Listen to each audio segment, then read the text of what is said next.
Shabbat shalom. Shabbat shalom. Shabbat shalom. Shabbat shalom. Sabbath in peace. All you Hebrews. All praises be to Pari Master Jacob once again for giving us the Shabbat day of peace. Made it through another week in captivity. Most High has been gracious and kind for us to see the light of the Shabbat day. So we're going to praise his name, Carter. Hallelujah. Hallelujah. His name is worthy to be praised. We're going to go into Exodus. We're closing out the book of Exodus. When we finish the portion today, we would have read the whole book of Exodus. Okay. So we're moving along as you're learning your history, learning your heritage, given to us by the Most High God. And it's truly a blessing and an honor to walk through these scriptures as a body and as a family. So the portion for today will be Exodus 35:1 to Exodus 40:38. That's Exodus 35:1 to Exodus 40 and verse 38. Okay, all praises. And as always, we start with Colossians 3, verse 17. Giving all praise to the Most High in the name of Mashiach Yahushua.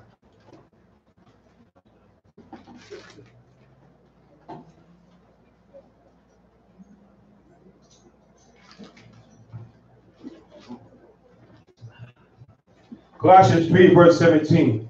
And whatsoever you do in word or deed, do all by Hashem Hamashiach Yahushua, giving thanks to the Most High, the Father by him, by Hashem Hamashiach Yahushua, who I come yard and one. Right. So we always give thanks to the Most High in the name of the anointed Savior, Hamashiach Yahushua, whom the world in error calls Jesus Christ, but we know his true identity, his true name. Like many of us, when we come to this truth, we put on our true names, our true identities. You know, once that's known, you can't go back to being that former person anymore. Now you're a new creature. Right? That former creature is put away. That former person, that life, that ideas, the thoughts, the aspirations is put away. Now you're something new in the sight of the Most High God. And that in itself is a blessing. All right, to be renewed in the spirit. The portion. Give me Matthew 9, the 9th chapter. All right.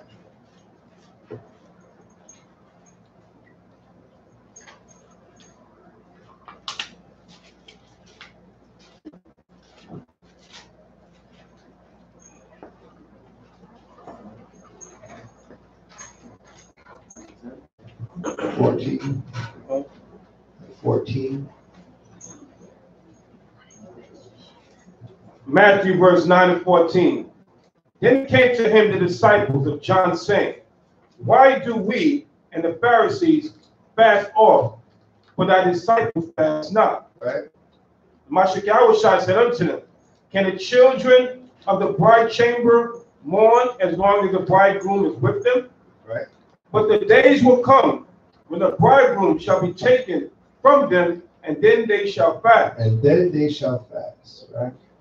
So, you know, fasting and prayer, everybody know what fasting is? Anybody who doesn't know what fasting is? Anybody? Raise your hand if you don't know what fasting is, right? Fasting, just so you know what fasting is no food, no drink, no water, right? No nothing, right? You can have some air, right? From sundown to sundown. Okay? That's a fast. That completes a fast. Now, if you want to continue your fast, you can continue it from sundown to sundown. So now you have 2 days you fasted. Okay? So you have to understand that's what a fast is. Right? Now, there's many different ideas on fasting out there in the world. And there's different types of fast. I'm talking about a spiritual fast. A fast that brings us closer to the Most High. Everybody understand that? Right? You might want to fast from something. You can do that, which is also good for you. You want to hold on. Maybe you drink. Maybe you say, I'm going to fast from drinking for a month or two, right? I'm not going to drink any alcohol, or something to that effect. You can do that, all right? That's a different type of fast. It's a fast for discipline. But a fast to bring you closer to the Most High God is a fast of no drink, no food, from sundown to sundown. Okay. So the disciples said, the Pharisees say, we fasting all the time. I don't see the disciples fasting. And what did the Mashiach tell them? He said, listen, what are they fasting for? I'm here with them. So that shows us that when we fast, what does that bring us closer to who? The Most High? To Yahushua, right? Bring us closer to Yahushua, which then brings us closer to the Most High. That's correct. But the problem with the Pharisees, they did what? They didn't honor Yahushua. So they were fasting to the Most High, knowing that can we go to the Father but through the Son? Can we skip past the Father, the Son, and go to the Father? Right? Yeah. Right? I think you get that. John 14:6. Right? We can't skip the Son and go to the Father. There's an order in heaven. Right? We have to do things in its order. That's why they weren't fasting, because they were fasting to get close to Yahushua, to get close to the Most High. But if Yahushua is standing right next to you, what are you fasting about? You can turn to him and talk to him. All right? Read that. St. John 14, verse 6. Mashiach Yahushua said unto him, I am the way, the truth, and the life. Right. No man cometh unto the Father but by me. That's written. We must go through Yahushua to the Almighty Yahweh. We St. must John go through 14, Christ. verse 6. Right. We must go through the Son to get to the Father. Because when the Most High lays down an order, it's for us to keep it. We cannot determine when we feel like keeping an order when we don't. Everybody understand that? There's orders laid from the heavens. And as much as, we are here on earth, we have to understand that those orders govern the earth. The Most High governs this earth. No matter what you see going on out here, I know it looks crazy out here, right? But nothing happens without the Most High sanction. Everybody understand that? Right? He has power over this earth. This is his creation. Man has gone astray from the ways of the Most High God, right? And the punishment that we receive is by the Most High God. Okay. So go back to Matthew's 9. Read that 15 verse. Matthew 9, verse 15. The Mashiach Yahushua said unto them, can the children of the bride chamber mourn as long as the bridegroom is with them? Right. But the days will come when the bridegroom shall be taken from them, right, and then shall they fast. Right. Has the bridegroom been taken from us? Yes. So we're living in those days of fasting. Everybody understand that? Right. So we must fast, as often as you feel necessary. You're going to tell somebody how much fast they should do. Right? We do have a law for fasting for one day every year. What's that day called? The Day of Atonement. All right? By law, we must fast on that day.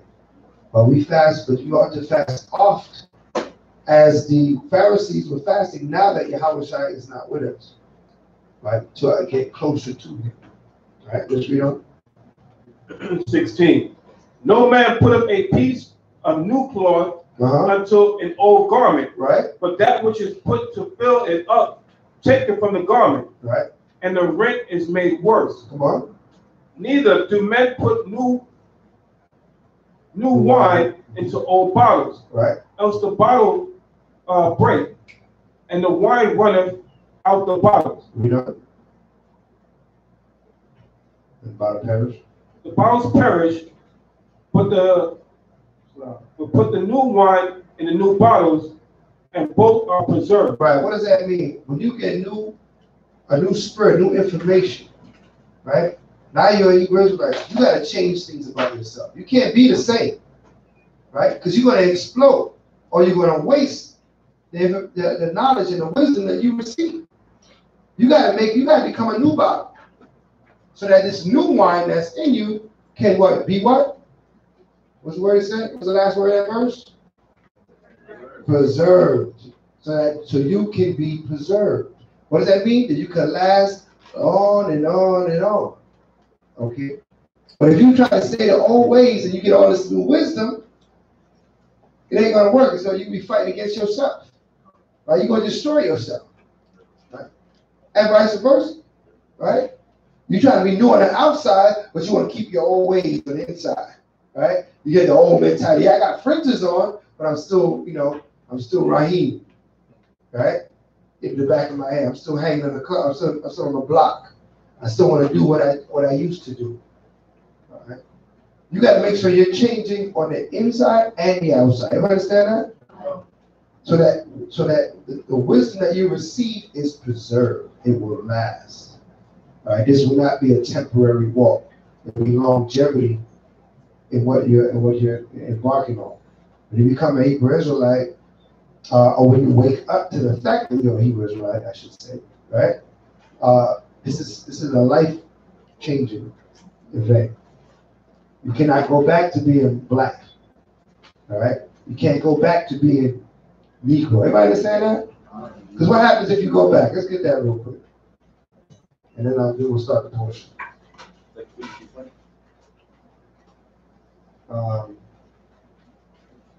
Yeah. 2 Peter 2 and 20. 2 Peter 2 and 20.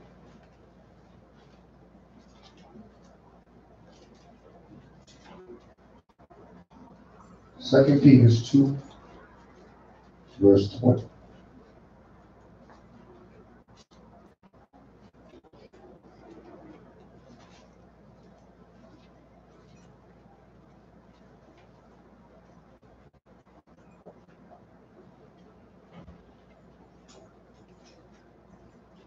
Second Peter 2, verse 20.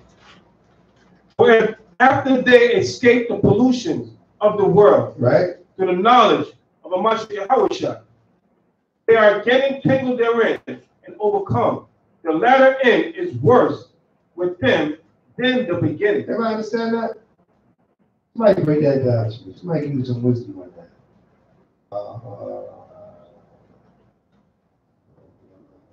Up here?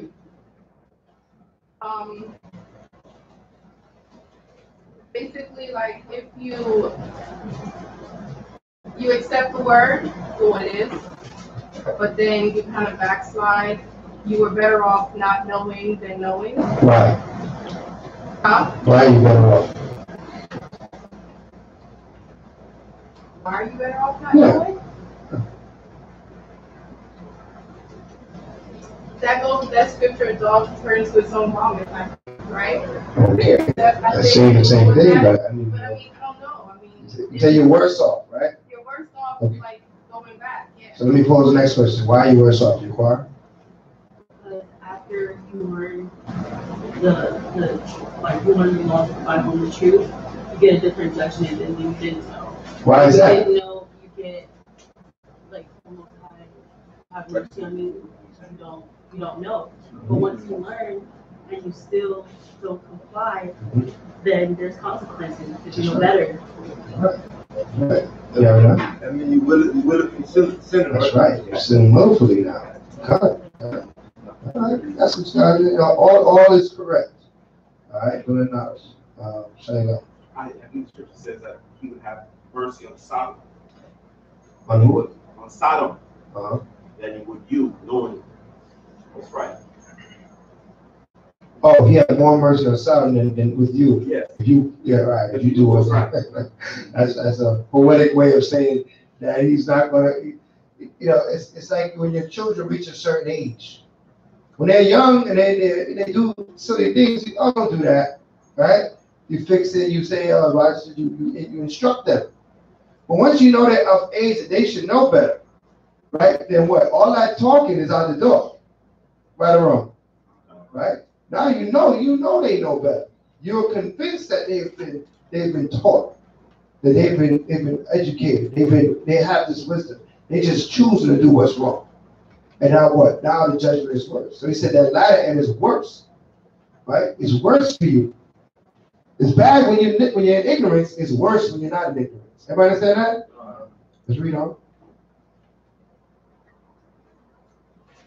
For it had been better for them, right, not to have known the way of righteousness, right, than after they have known it, and to turn from the holy commandment delivered unto them. Right. It's better that you didn't hear this word than to hear this word and turn back to the holy commandment that was given to you. All right. Would that go into blasphemy of the Holy Spirit? It depends. That's another situation. But yes, you would be turning back from the spirit that you're made aware of, right? But it goes into a little something different, remember, because that's something you're doing. You're intentionally doing. When you blaspheme the Holy Spirit, you're actually doing something with an evil intent. All right. This might be done through weakness. Blasphemy the Holy Spirit is not done through weakness. It's done through evil. All right. That's somebody that's wicked. Right? So try to use the knowledge to their own wicked benefit. You know what I mean? So it's a whole other story. Let's read on. But it has happened unto them. It is what? But it has happened unto them. Come on. According to the true proverb. Read. The dog is turned to his own vomit again. Right. And the soul that was washed to her, wallowing in the mire. Right. So what that means? You washed up and you jump back in the mire. You jump back into the dirt after you wash the filth. Right. After you got out of it. You were new. If the reason why this happens is they put this new wine in old bottles, right? And then the new wine, the bottles break. They get back in the world. All the wine poured out. They have no more knowledge, wisdom, and understanding. They don't understand what they're even doing anymore. You know, then you make one of those videos. You know, you see the videos, the dark videos. You can't really see them. Why? I used to be an Israelite videos, right? This is very shameful videos when you see those. Because, you know, they're lost. And 9 times out of 10, when you see those videos, they're always in the dark. If it's always a dark video, what happens in darkness now? They've left the light. Okay. So make sure that you're changing your bottle as you get this wine. Everybody understand that? All right. So that you don't end up turning back to your own vomit or wallowing back into your mire. All right. Let's get to the portion. Right, there's no way you can discontinue from being a Hebrew Israelite. Right. You understand? This is a culture, it's a way of life, it's your true identity. Okay, so a lot of people you might see when they was dealing with a congregation or institution and they something went wrong and they say, well, this is why I left, but this is why I'm not an Israelite. Okay, you can run, but you can't hide. Okay, so no matter what you go through in this walk of life, okay, you're still an Israelite according to the Bible, okay, according to Torah and according to historical facts, okay, and we're here to reclaim back our identity, okay. The so-called white man that called himself a Jew, you see how he walks around proudly, got his black suit on, okay, he's proud to be Jewish, okay, because he goes and he knows that what it's a privilege. It's an advantage in what? In being a Jew. Okay, we're the only people that don't see the importance of claiming our true identity. Okay, they have taken that and capitalized throughout the four corners of the earth. They control everything that you see: the real estate, the commerce, the banks, Hollywood, the music industry. Okay, all money passed through their hands. The education system. Okay, immunization, everything is run by them. Okay, well, right now we have to come back to our true identity, come back to the source. Okay, I was just telling our brothers, me and Kadash went to the jail this week, and you got brothers sitting in jail doing time, okay, and still looking to have compassion on the white men of other nations.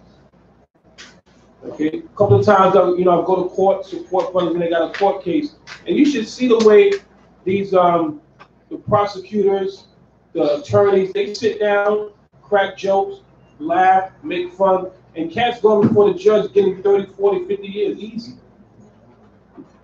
That's not a laughing matter. You tell a man he's going to be locked down for the next 20, 30, 40 years, and people sitting out drinking latte, drinking coffee, having tea, okay? And no one sees nothing wrong with this in the society. So no one creates crimes except the 12 tribes of Israel. The other nations, they don't commit crimes. Okay? Most time when they commit a crime, what do they get? House arrest. Okay? 30 years probation. Okay? But we get what? We get hardcore crime, time. Okay? So we see the inequality that's going on in society. All right? So this is what we're going to start with portions. God. That whole legal aid system, and it's all set up to have our young men locked up or have a record. We have to be mindful of that. We don't want to fall into the hands of the system. We know the system is corrupt, so stay out of it. Right? We don't have to be a court system. You don't have to have a police or some sort of law enforcement to tell you what's right from wrong. You should know right from wrong. You should be trained up in the way. The problem is our children not being trained up in the way that they should go. That's why this book is open. That's why these corners have these brothers, and they're coming out and they're teaching, for our people to repent, come back to these ways, and learn these commandments, so that they don't have to worry about the system. Yeah. I was conversing with an officer last night. I said, if we come out here on these corners and they allow us to do our work, right, you're going to have to get another job. That's right. I told you, it's going to be no use for you. That's right. Right? He told me, he said, listen, man, I would love to have to retire. You know what I mean? I would love to have to find something else to do because there's no crime. So we in agreement on that one. Right? But meanwhile, he out there. And we heard shots busting. We were just here talking, and we heard shots ringing off in the sky. Right? Yeah. You probably know this already, but prisons are privatized. Absolutely. And it's big money. And even trade on the stock market. Mm-hmm. That's right. So their goal is to keep them full. I believe, what was it, Michael Jordan? He owns some prisons. I mean, right? It's right. A lot of these men that's claimed to be, upstanding, they own these prisons. And like any business, if you own any business, you're going to do what it needs to keep the business going, right? That's only common sense, correct? It takes a lot of money and investment to own a prison. That's not a cheap investment. That's millions and millions of dollars that go into building one of these prisons. So they need to keep it going. They got salaries that need to be paid, right? They got taxes that need to be paid. Everything. This facility needs to keep going, and it's only going to keep going if those cells are filled. All right? If the cells are filled, so it's not for them to really want to prevent it. They're part of the system. We know this, so now we got this wisdom. We got this understanding. We got this knowledge. What are we going to do now? We're going to sit around and talk about how messed up it is? I don't know. Or we're going to make sure our children don't go in that system? Right? We're going to make sure not just our children, personal child, our children, children of the nation. Right? We are the children of Israel, okay? We are all the children of Israel. So we got to go out for the nation and keep our nation out of that system. Right? And the only way is what? Do the laws, statutes, commandments of the Most High God. That's right. That's it. Oh, that's the highest laws on the earth. You keep those laws, these are laws that got nothing on you. Right? You be correcting them. You be correcting the officer in your neighborhood. You be correcting your teachers because of this knowledge. This is the highest knowledge on the earth. Right? So let's absorb it. Let's get into this portion. Like I said, we finished in Exodus today. Next week will be the Exodus test. All right. So let's make sure that we're retaining this information.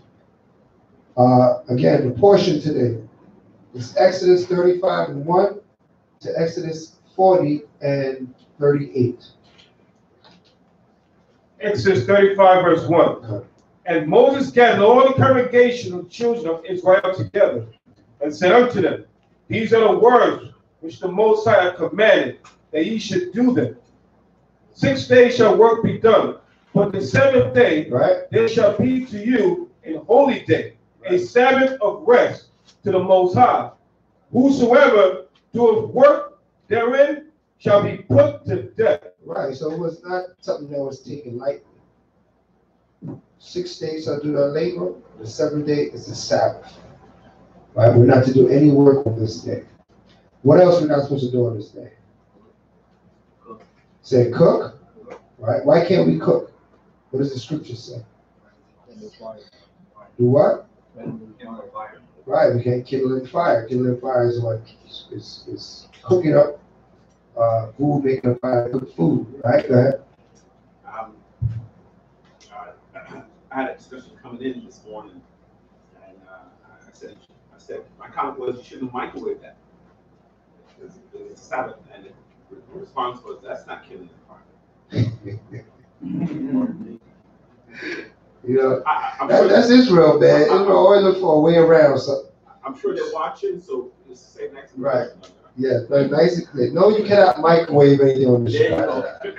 All right? Don't stop trying to be slick. Okay?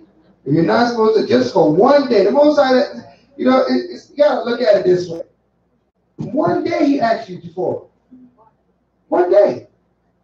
Put it down for one day. You've been microwaving all week. All right? Not to mention that microwave is an abomination, but you know, it's something that we live with right now. You know? But we need to try to phase that out because that's a whole other class. But if you go to microwave and you microwave all week, don't microwave on the Shabbat. Right? Don't look for a way around the law. All right? That's why remember, he told us not to cook. Remember, what is that? Seed, we just shall seed.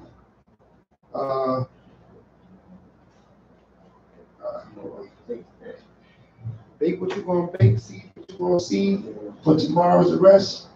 Where is that? Where's all my vendors at? Let me see here.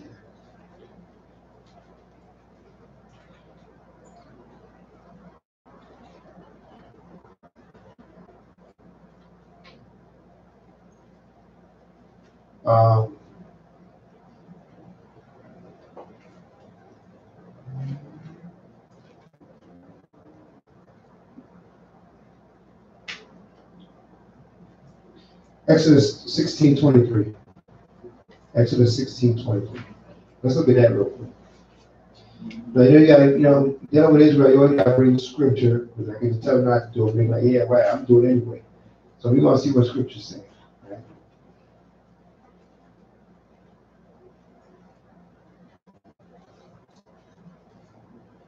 Exodus 16, verse 23. And he said unto them, right? This is that which the Most High had said. Right. Tomorrow is the rest. Tomorrow is the what? It's the rest Read on. Of the holy Shabbat. So he's saying tomorrow is the rest of the holy Sabbath, right? So let's see what he told him to do. Read on. Unto the Most High. Come on. Bake that which ye shall bake. Bake what you shall bake. It didn't say. So what does that mean to bake? Oh, in the oven, right? Read on. Today.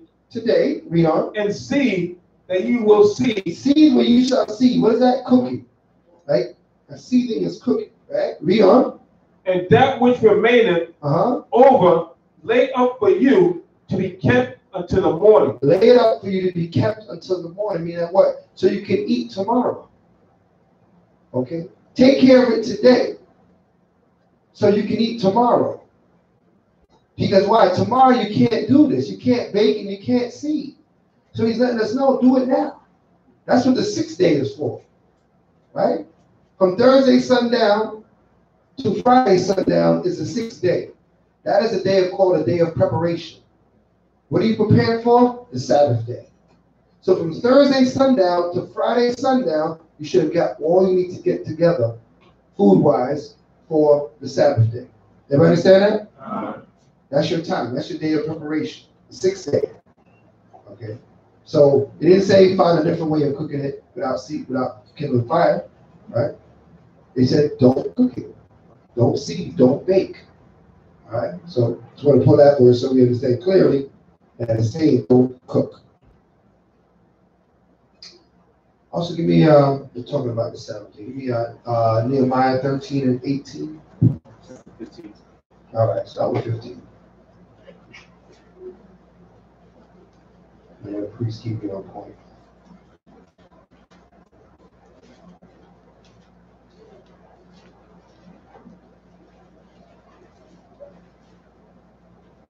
What we understand right now, the Sabbath day. What we can and cannot do. So cooking came up, we dealt with that matter. All right. What else? What else we cannot do on the Sabbath day? Tell me what scripture. Give me. What else can I do? Your own pleasure, right? As for in Isaiah, that's right. What else? What else we can't do on the Sabbath day? Don't serve our work. Don't serve our work. You can't go to work on the Sabbath day. Make your money, right? You made money all week. It says 6 days shall thou labor and do all thy work, but the seventh day, that's in the Ten Commandments. All right? What else you can't do on the Sabbath day? We said? Ovulation. Was that like a, I don't know, what is that? Intercourse. That's right. No laying with the wife, no laying with the husband on the Sabbath day. Right? Unless you're sleeping. All right? But none of that other type of laying, right? It's the Sabbath day. Read up. What else? Anything else? I heard something missing. A lot of stuff missing. How about this one? That's right. Buying or selling. All right, you the spirit. So it's buying and selling. There's not time to go to the mall. Right? It's not time to be, cruising the mall, window shopping. That's not what the Sabbath is for. Okay. So now we understand that this is what's required of us. All right. The Sabbath is the first thing that we do. Anytime we got out of a captivity, a harsh, we set up our land, we set up our altar, and we kept our Sabbaths. Right? The Sabbath is a sign between us and the Most High God. Right? It shows who you are. All right. Read. I know it's it comes casual.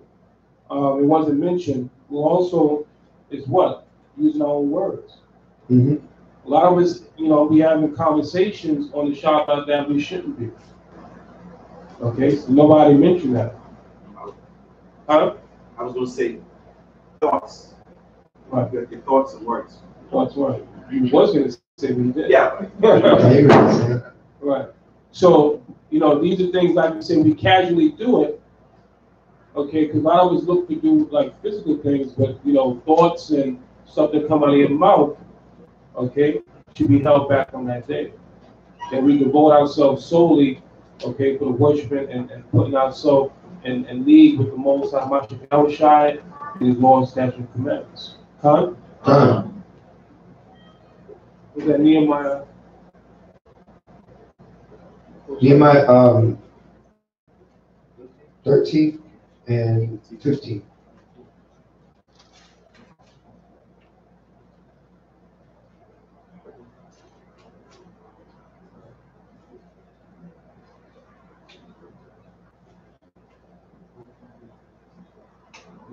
Nehemiah 13 and 15. In those days, so I and Judah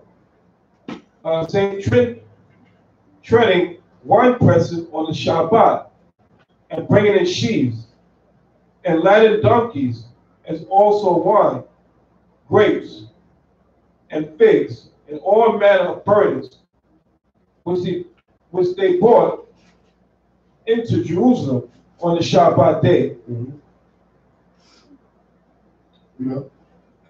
And I testified against them in the day wherein they sold victuals. Right. So what they were doing, treading the wine press, they were making wine. It was a normal business day. Right? Everything is going just like when you go outside, you go to Broad Boulevard. It's a normal business day. All the stores is open. Everybody going along doing what they do on any other day. It's just another day. It's Saturday. That's all it is in this room. Right? The word Saturday comes from it's actually a Greek worship of Saturn, right? Which is a Greek god. That's why we don't even count these days. The words that the names of these days were given by what worship of Greek gods. Okay, this is the seventh day. The seventh day started on so-called Friday to so-called Saturday sundown. That is the seventh day. All right. Our days start when the sun goes down. Everybody understand that? Every time the sun goes down, that's a day ending and beginning. Right? As the day ends, the next one begins. There's no in-between day, right? So when one ends, the other one begins. When that sun goes over the horizon, one day has ended and a new day has begun. All right, so on the Sabbath day, they're on the wine press, they're carrying burdens, you know, they laid in their donkeys, they put in, things to carry from place to place. The donkeys were like our moving trucks, right? And they would carry a bunch of weight and move it from one place to another. So business as usual on the Sabbath day, you know? There dwelt men of Tyre also therein, which brought fish and all manner of ware, and sold on the Shabbat unto the children of Judah and in Jerusalem. Right, they sold it to the children of Judah. So they came with their fishing boats, fresh fish. Judah down there buying fish, right? Right. It's the Sabbath day. Read on. Then I contended with the nobles of Jehoiada and said unto them, what evil thing is this that ye do, and profane the Shabbat day? Right, so he didn't go to just any of the people that was out there. He went to the nobles. Why did he go to the nobles? What do the nobles represent? The leadership. We go to the leadership of the people and say, hey, what do you have the people doing? Right, the chief man, the people that when they make a decision, it affects many people. When they make a bad decision, it affects the whole nation. Why? Because you're in a position of what? Leadership. So they went to them and said, listen, look at this evil that's happening on the Sabbath day. Everybody is ignoring the Lord's Sabbath. You know? Did not your fathers thus, and did not our power bring all this evil upon us and upon this city? Yet you bring more wrath upon Israel by profaning the Shabbat. Right, so he let them know, listen, when we break God's commandments, we bring more wrath upon our people. Everybody understand that? We bring more pain. We talk about the conditions of our people, right? They have these meetings. They have these sit-down talks to the state of the black man and black woman in America, right? And no one ever says, you know what? The problem is we got to stop breaking the commandments. That's right. That's the answer. They got all this other. They got all these senses and all this technical talk, and you know they got the psychologists and psychiatrists sitting there with all their antics and their foolishness, right? Right? Economists, the economy, right? The finance situation. They got all the answers. None of them right. Right? Because the true answer, what's affecting us as a people, is that we keep breaking God's commandments. We cannot prosper without keeping God's commandments. The white man can prosper without keeping God's commandments. You are not the white man. Everybody understand that? You're not him. Stop trying to be him. He gonna sin and he gonna be all right. You gonna sin and you gonna be messed up. Your whole family gonna be messed up. Your children gonna be messed up. When are you gonna understand that your walk is not their walk? Your walk is different. You're different. Everybody's not the same. There's more difference between the both of you than the color of your skin or the width of your nose. Right? You have a spiritual walk with the Father. You're not like everybody else. Hold that real quick. Give me Jeremiah. I feel like they need scripture to understand that. All right. Jeremiah 15:19, portion of Israel. 51:19.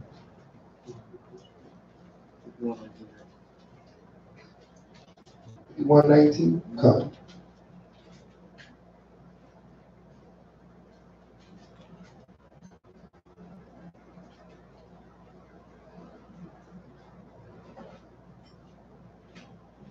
Jeremiah 51 verse 19. Read. The portion of Yaquab is not like them. Right, the portion of Yaquab or Jacob is not like them. You're not like everybody else. Read on. For he is the former of all things. Read on. And Israel. And who? And Israel. And Israel. Read on. Is the rod of his inheritance. You are the rod of the Most High's inheritance. You're not like everybody else. Yes, people that you might know do wickedly and get away with it. That ain't gonna be the case with you. Okay. Especially you that have learned the ways of the Most High. You for sure ain't gonna get away with anything. Right? You can bank on it. It's coming. Your judgment is coming. So why even test it? Why test the Most High? Right? Why not just do what's right? Right? Why not follow what's written so that we can be good and we can be blessed? Right? Everybody wants to be blessed. Nobody walk around saying, I want to be cursed. Right? Everybody want to be blessed. He said, so how you doing? I'm blessed. Whether they blessed or not, they're going to tell you they blessed. Right? The scriptures tell us how to be blessed. We're not like everybody else. We got to do what's right. We got to keep these commandments. All right? Let's go back. Nehemiah. 13:8, 13:17. Right? Read it again. Oh, 16. What you read? We're up to 19.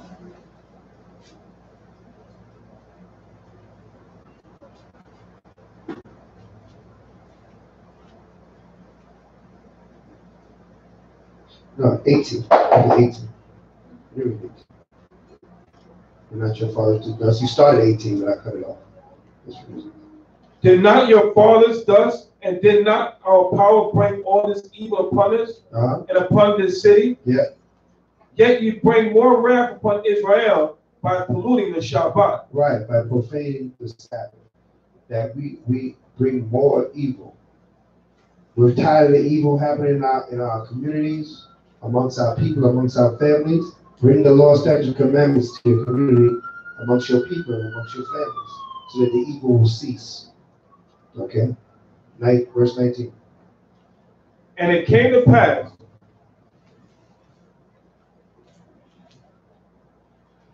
that when the gates of Jerusalem began to be dark before the Shabbat, I commanded that the gates should be shut, right, and charged that they should not be opened till after the Shabbat. Right. And some of my servants set I at the gates, that there should be no burden be brought on the Shabbat day. Right. So what? He commanded that, listen, close the gates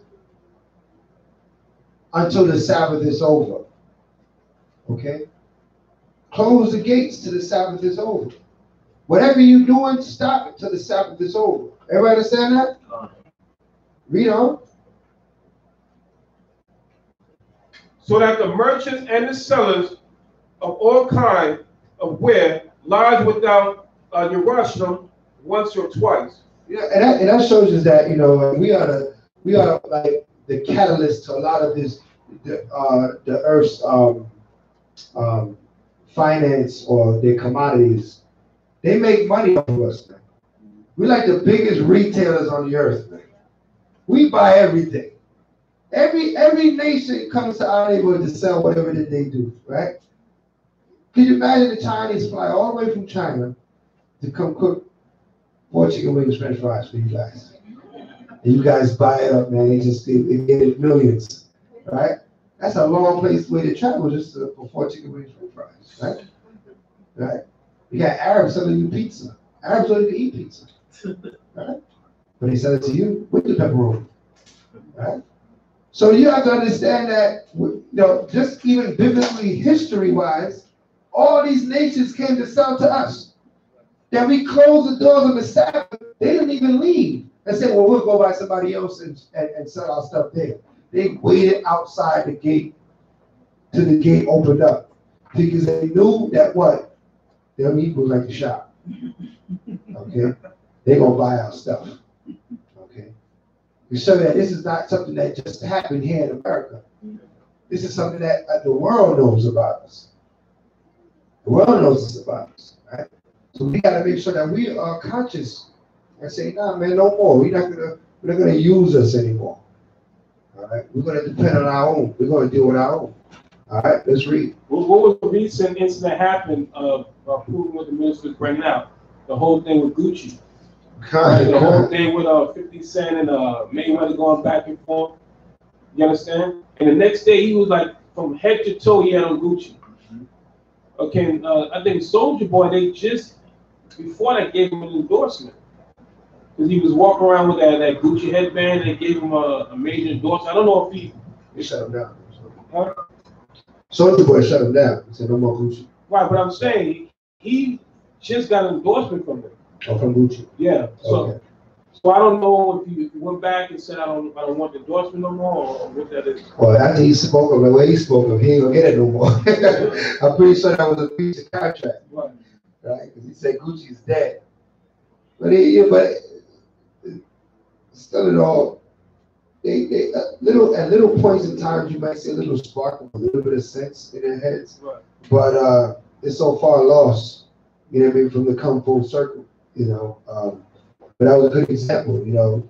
People upset. Gucci clowning out people with that turtleneck with the big red lips on it, and the people still going to Gucci to buy it because we just want whatever these nations selling, we want it, right?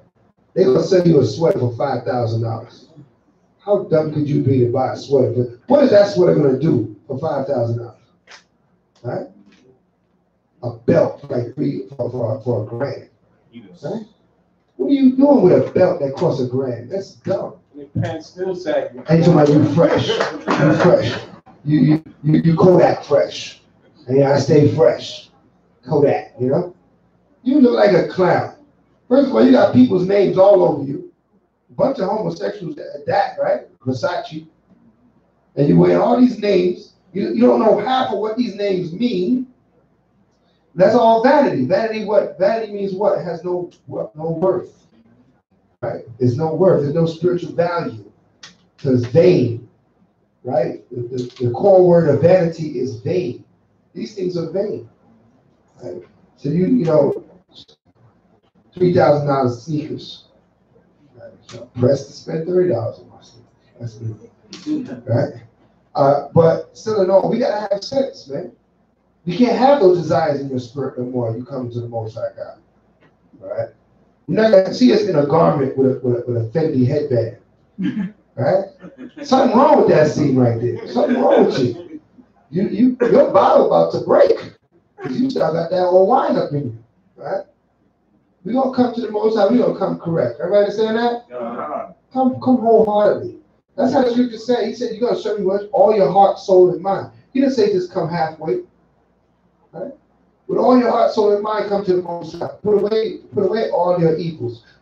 Forsake your wickedness. Okay? Do what's right in the sight of the Most High. And the blessings is waiting on you. That's the thing about it. The Most High has so many blessings waiting on us. You cannot even imagine. He said we can't even imagine what he got waiting on us. But we still want this little weak and beggarly things of this kingdom. Right? Let's read on. And I commanded the Levites that they should cleanse themselves. They should do what? Cleanse themselves. Right, so the Levites had to purify themselves. Read on. And that they should come and keep the gates to sanctify the Shabbat day. Right, so what? They had to get right. They had to make sure they cleanse themselves first. Because you can't go do the Most High's will and stand for the Most High, your hands filthy. All right? And I ain't talking about dirt. All right? We're talking about physical dirt. I'm talking about, cleansing themselves, repent, fast, get their spirit right, and get in front of them gates and hold us down. So when you do the work of the Most High, it's prosperous because your hands are clean. Everybody understand that? Read. To sanctify the Shabbat day, remember me, O my power, concerning this also, and spare me according to the greatness of thy mercy. Come on. In those days also I saw Jews that had married wives of Ashdod, and of Ammon, and of Moab. Come on. And their children spake half in the speech of Ashdod and could not speak in the Jews' language. Read. But according to the language of each people. Come on. And I contended with them, and cursed them. And then what? And cursed them. Read on. And smote certain of them. But he killed some of them. Read on. And plucked off their hair. Read. And made them swear by the Most High, saying, you shall not give your daughters unto their sons, nor their daughters unto your sons, or for yourselves. Right. I just read on there because it's another story. Doesn't really go with this. But, it just shows that what? We got to set a separation. All right? He said they barely spoke Hebrew. They speak in Moab and Ammon and Ashdod, giving our children over to these other nations, to these other philosophies, these other thoughts, leaving their heritage, leaving who they are behind. Right? This should anger the elders of our people. We should anger the leaders of our people. Say, no, we must be who we are. We must keep our heritage intact. Right? We must keep our heritage intact. You're not black. You're not Negroes. You're not Caribbean, West Indian, Jamaican, Trinidad, everything that the white man said we are. We are not. We are the Hebrew Israelites. And we got to keep that heritage intact. You understand that? Don't give your daughters to these other nations. Don't give your sons to these other nations. Give your daughters and sons to your fellow Israelite brothers and sisters. And when they're talking about giving them, talking about in marriage. All right? In marriage. All right? Let's go back. So everybody think the Most High is about everybody being all one and together. That's a big popular misconception. He wanted us to be one. He wanted the 12 tribes of Israel to be one. Right now, we're separated. We're 12 tribes. All of us, every tribe, think they're a different nation. They're different people in the world today. All right? We need to come back together. All right? The only way we're going to come back together is through these law, statute, commandments. That's the cords that pull us all together. The Hispanics, the so-called blacks, the so-called indigenous people of this land. Also, we need to come together. All right? Let's go back to Exodus 35. Exodus 35, verse 3. Uh-huh. Ye shall kindle no fire throughout your habitation upon the Shabbat day. So we got that understanding. We know. And Moses spake unto all the congregation of the children of Israel, saying, This is the thing which the Most High commanded, saying, Take ye from among you an offering unto the Most High. Whosoever is of a willing heart, let him bring it, an offering of the Most High, gold and silver and brass, and blue and purple and scarlet, and fine linen and goat's hair, and ram skirts dyed red, and badger skins and shittim wood, and oil for the light, and spices for anointing oil, and for the sweet incense, and onyx stones, and stones to set for the ephod and for the breastplate. And every wise-hearted among you shall come, and make all the Most High, and make all that the Most High have commanded. The tabernacle, his tent, and his covering, his thatches, and his boards, his bars, his pillars, and his sockets, the ark, and the staves thereof, with the mercy seat, and the veil of the covering, the table, and the staves, and all his vessels, and the showbread, the candlestick also for the light, and his furniture, and his lamps, with the oil for the light, and the incense altar, and the staves, and the anointing oil, and the sweet incense, and the hanging for the door at the entering in the tabernacle, the altar of burnt offering with his brazen grate, his staves, and all his vessels, the laver and his foot, the hangings of the court, his pillars and their sockets, and the hanging of the door of the court, the pins of the tabernacle, and the pins of the court.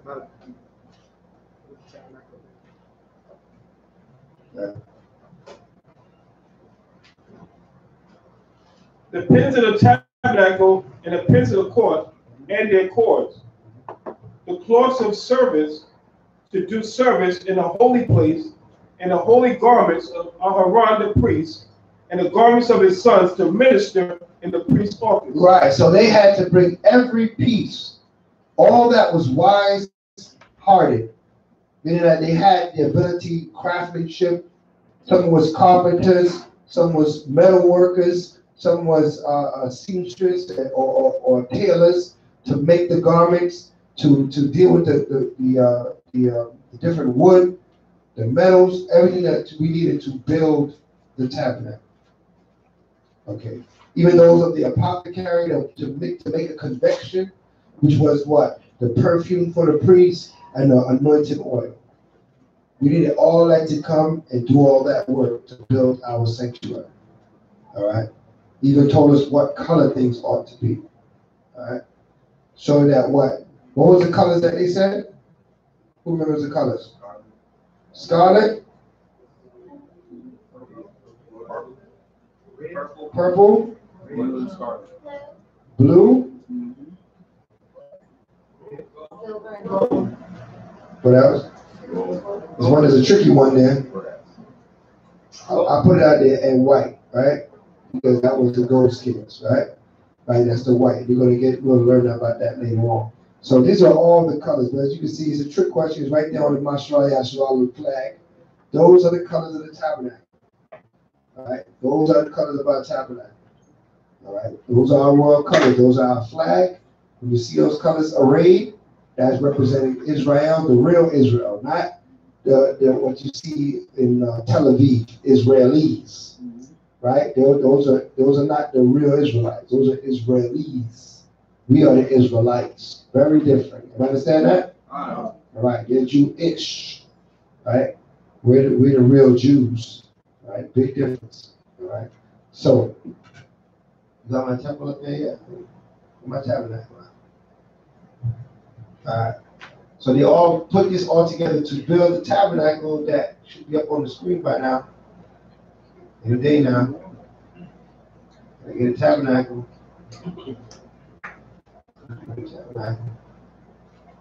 Let's go. All right. To build the tabernacle. All right, that's a good one. That kind of shows the interiors of the tabernacle as well as the exterior. They had to build all that. That's how our tabernacle looked out in the wilderness, the time of the wilderness. Now, when we got established in Israel, we rebuilt it, but we rebuilt it with brick. It looked different than Solomon's tabernacle. We can look at that another time, but right now, this is the tabernacle that's being built, that's being talked about. As you can see, the curtains had the colors on them, all right, and all the pieces thereof. That's beside the Holy of Holies. You can see, the size of the menorah. So we got a menorah right here. The menorah was, they had to climb up to put the oil in that menorah.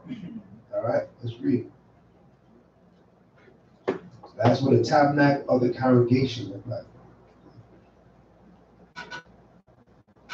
20th verse. And all the congregation of the children of Israel departed from the presence of Moses.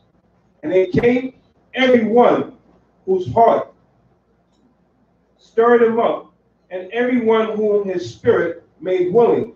And they brought the Most High's offering to the work of the tabernacle of the congregation, right? And for all service and for the holy garments. Right. So everybody whose heart stirred them up, and their spirit made them willing.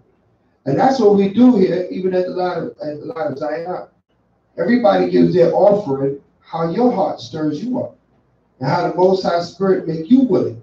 And you bring your offering here so we can build this place. Everybody understand that? That's the only way that we can build a tabernacle onto the Most High. It can only be built by the people, right? By the nation of Israel. Okay, that's how it's supposed to be built. That's how it's supposed to be set forth, so that it can be a testament to what? To the spirit that's in the people. When the tabernacle lay waste, that means what? The people ain't concentrating on the Most High God, right? They forsake the Most High. When the tabernacle is flourishing, that shows what? The people is concentrating on the Most High God. Look at the tabernacle is flourishing. So remember, faith without works is what? The work that we do shows the faith that we have. If you have faith to build what is right in the sight of the Most High, then it will be built. Right? If you don't have it, then it won't be. So this is something that we all gotta just be aware of. Be cognizant of that. Be circumspect. That what is my faith? Am I showing the work Am I doing the work in my field? All right. And if so, it will be seen. Huh? Read. And they came both men and women, as many as were willing hearted, and bought bracelets, and earrings, and rings, and tablets, all Jews of gold, and every man had offered an offering of gold unto the Most High. Right. So right, they bought all these jewelry. So what? They're going to melt it down, and they're going to use that gold to build the tabernacles. The different things that gold was going to be attached to, which like the staves and stuff that were overlaid with gold. All right. Read. And every man with whom was found blue and purple and scarlet and fine linen and goat's hair and red skins of rams and badger skins bought them. Every one that did offer an offering of silver and brass bought the Most High's offering in every man. With whom was found shittim wood for any work of the service bought it. And all the women that were wise-hearted did spin with their hands, and bought that which they had spun, Right. both of blue and of purple and of scarlet and of fine linen. And all the women whose hearts stirred them up in wisdom spun goat's hair. Right. They spun goat's hair. I mean, they made a fabric out of goat's hair. Okay. Every woman who was wise hearted, right? Who the Most High was using. So what that mean? When the Most High uses you, you're going to produce. Okay. Read on. And the rulers brought onyx stones and stones to be set for the ephod and for the breastplate, and spice and oil for the light, and for the anointing oil, and for the sweet incense. And the children of Israel brought a willing offering unto the Most High, every man and woman whose heart made them willing to bring for all manner of work, which the Most High commanded to be made by the hand of Moses. Read. And Moses said unto the children of Israel, see, the Most High have called by name Bezaleel, the son of Uri, the son of Hur, of the tribe of Judah. And he hath filled him with the spirit of the Most High, wisdom and understanding and in knowledge, in all manner of workmanship. Right. So this man was what? He's going to be the main, like the general contractor to have this thing built. All the manner of workmanship was infused in this man, Bezaleel. Right. Read. And to devise curious works, to work in gold and in silver and in brass, and the cutting of stones to set them, and in carving of wood to make any manner of cutting work. Yeah. And he hath put the heart, Salah. He had put in his heart. And he hath put in his heart that he may teach, both he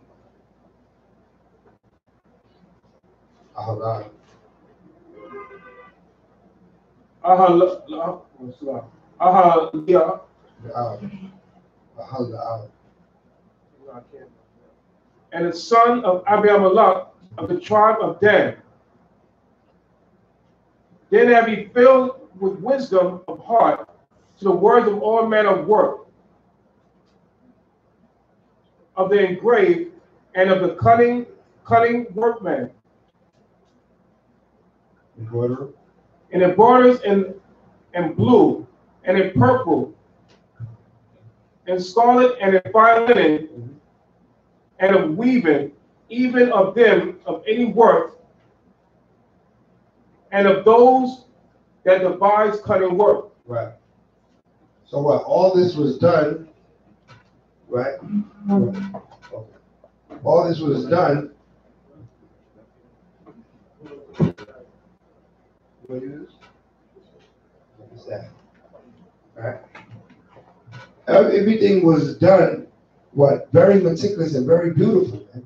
They didn't just put up a tabernacle with some straight boards, some curtains, and that's it. Everything was weaving, needlework, cutting work. It was meticulous, and time was taken for this thing. When you looked upon these things, you were in awe. You're like, man, how did they even build this? Right? They beautified right? The tabernacle of the Most High. Everybody understand this? They didn't just throw it up there. The Most High requires us to what? To do what? A cunning work, a beautiful work. We do a work for the Heavenly Father. It's not just that we did it. Right? It can't be half-hearted. Right? When something is built, it's got to be built. Right? And it's got to take your time, and you got to see that it's done well. Right? So that same spirit, we got to grab hold onto that spirit when we do things for the Most High. You understand that? And we try to do things what is perfect, as the Spirit can lead us to do. All right. We pray to the Most High, give us that knowledge, that understand, that wisdom to beautify all that we bring to Him, so that it can be found what worthy. Right. So the Most High is not, you know, saying do any lazy work with the Most High. All right. He requires perfection. Everybody understand that? So that's the kind of spirit you gotta have with him. Especially when you're doing stuff for the Father. Okay, so let's read on 36:1. 36:1. Then brought Bezaleel and Aholiab, and every wise-hearted man in whom the Most High put wisdom and understanding to know how to work all manner of work for the service of the sanctuary, according to all that the Most High had commanded. And Moses called Bezaleel and Aholiab, and every wise-hearted man in whose heart the Most High put wisdom, even every one whose heart stirred up to come unto the work to do it. And they received of Moses all the offering which the children of Israel had brought for the work of the service of the sanctuary, to make it withal. And they brought yet unto him free offerings every morning. And all the wise men that wrought all the work of the sanctuary came every man from his work which they made. And they spake unto Moses, saying, the people bring much more than enough for the service of work, which the Most High commanded to make. Read. And Moses gave commandment, and they caused it to be proclaimed throughout the camp, saying, let neither man nor woman make any more work for the offering of the sanctuary. So the people were restrained from bringing. Right. For the stuff they had was sufficient for all the work to make it, and too much. Right. So, you know, we wish to have that problem one day. Right. And we can tell you, listen, don't bring nothing else. We feel we got too much. Right. That's a beautiful statement to make. That shows the hearts of the people were towards the Most High at that time. Everybody understand that? And they was riled up. They wanted to make sure that this thing was done, that this was built, that Yahweh's name was glorified. And they would do whatever they needed to do, and they brought it freely. Right? They brought it free every day. They were receiving offerings every day. Right? To the point where they had to say, all right, no more. We got enough and even too much to get this tabernacle built. It take a lot to build this tabernacle. It's not a small structure. So much was given. And they was weaving that fabric. Right? They wasn't just going to the fabric store. Right? They was weaving the fabric, making the fabric. And they had more than enough. Okay? To show you the level of dedication that we had to what? Serving the Most High God. Right? It's an inspiration. We should be inspired by this record, you know, that was left here on how to serve and how to bring out, you know, how to manifest, you know, your spirit, your zeal, which is passion, right, to see the Most High's work fulfilled. All right? Because this kingdom make you lazy, man. Esau kingdom make you lazy, man. Make things easy. If it ain't easy, you don't bother, right? You got that tired spirit. Yeah, I'm gonna get to it. Yeah, I was gonna do it. You know, we was gonna do a lot of things, right? But what did we get done? We got to make sure we're getting things done. Everybody understand that? Let's read. And every wise-hearted man among them that wrought the work of the tabernacle made 10 curtains of fine twin linen, and blue, and purple, and scarlet, with cherubims of cunning work made he them. The length of one curtain was 28 cubits, and the breadth of one curtain 4 cubits. The curtains were all of one size. Right, so what's a cubit? So let's go over that. What's a cubit?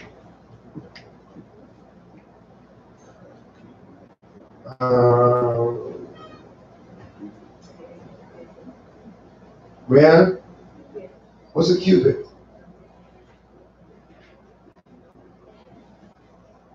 Phone a friend, 50-50? Huh? Nope. Yes. See, from your longest finger to your elbow is a cubit. Okay? From your longest finger to your elbow is a cubit. So that's how they used to measure. The cubit of a man, they used to measure. His elbow to his, whoever was the man that was making the plans, he would use his cubit. All right? Of course, everybody's cubit is not the same, huh? So we had to choose whose cubit going to be used, or else all the measurements going to be off. All right? And he would do everything according to his cubit. And that's how that cubit was made. All right, read. And he coupled the 5 curtains one unto another, and the other 5 curtains he coupled one unto another. And he made loops of blue on the edge of one curtain, right, from the selvage in the coupling. Likewise, he made in the uttermost side of another curtain in the coupling of the second. 50 loops made he in one curtain, and 50 loops made he in the edge of the curtain, which was in a coupling of the second. The loops held one curtain to another. And he made 50 taches of gold, and coupled the curtains one unto another with the taches. So it became one tabernacle. And he made curtains of goat's hair for the tent over the tabernacle. 11 curtains he made them. The length of one curtain was 30 cubits, and 4 cubits was the breadth of one curtain. The 11 curtains were of one size. And he coupled 5 curtains by themselves, and 6 curtains by themselves. And he made 50 loops unto the uttermost edge of the curtain in a coupling, and 50 loops made he upon the edge of the curtain, which he coupled in the second. Right. And he made 50 taches of brass to couple the tent together, that it might be one. Right. And he made a covering for the tent of rams, skins dyed red, and a covering of badger skins above that. And he made boards for the tabernacle of shittim wood, standing up. The length of a board was 10 cubits, and the breadth of a board 1 cubit and a half. One board had 2 tenons, equally distant one from another. Thus did he make for all the boards of the tabernacle. And he made boards for the tabernacle, 20 boards for the south side, southward. Right. And 40 sockets of silver he made under the 20 boards.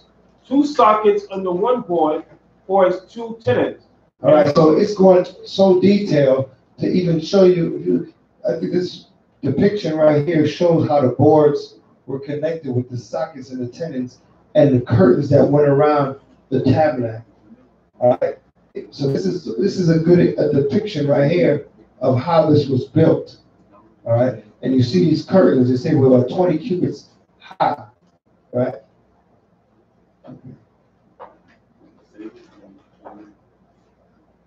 So you're gonna blow it up, right?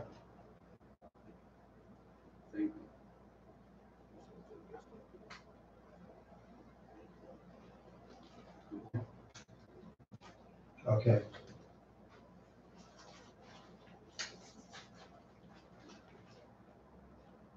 All right. There it is. Learn something in school, right?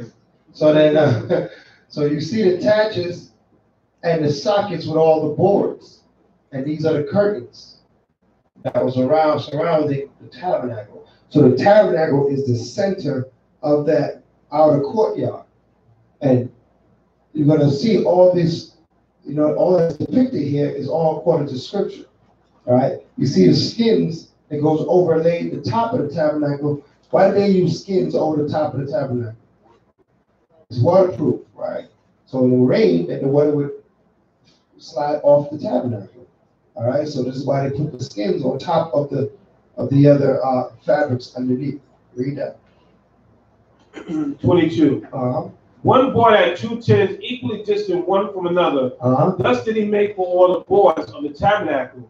And he made boards for the tabernacle, 20 boards for the south side, southward.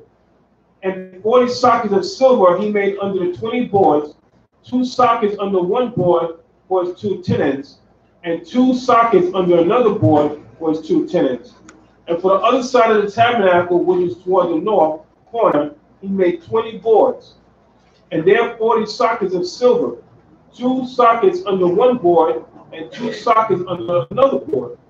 And for the sides of the tabernacle westward, he made 6 boards.